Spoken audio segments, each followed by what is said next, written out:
في ونوح الحليبة وياي صافي يوم الحسين انا ركضت حافي ولقيت على الرمل مطروح غافي ومن العطش يغسل جفافي لقطق لاخوها ابوه. يا جماعة عد كأني بالحسين. قال لها أخي زينب من الذي أتى بك إلى هذا المكان؟ جابك يا أخويا. كان ويا المهور يا حسين فريت ولقيتك تون وياك ونيت يا ابن امي يا اخوي لقيتك تون وياك ونيت انا منيتي يا مسكين تمنيت اموت يا اخوياك يا.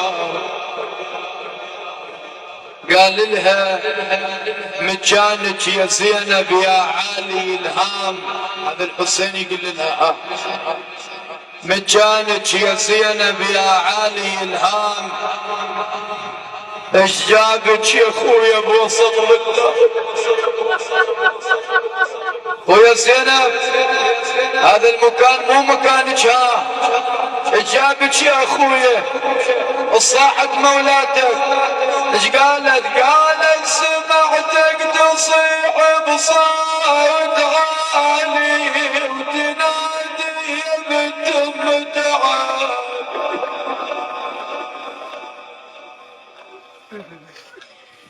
خويا تعالي وجرح ضهدك اللي يراني شالي ايده على قلبه واشره. قل اخويا واعتب عليك من تنحني واعتب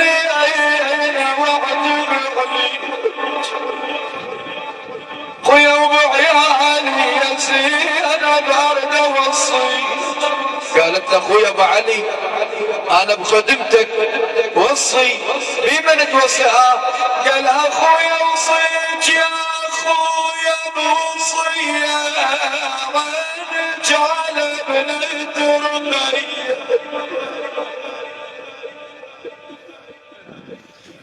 خويا عينك على بنيتي رقيه خليتها تبكي عليا وتقول لي يا ابويا شلون بي.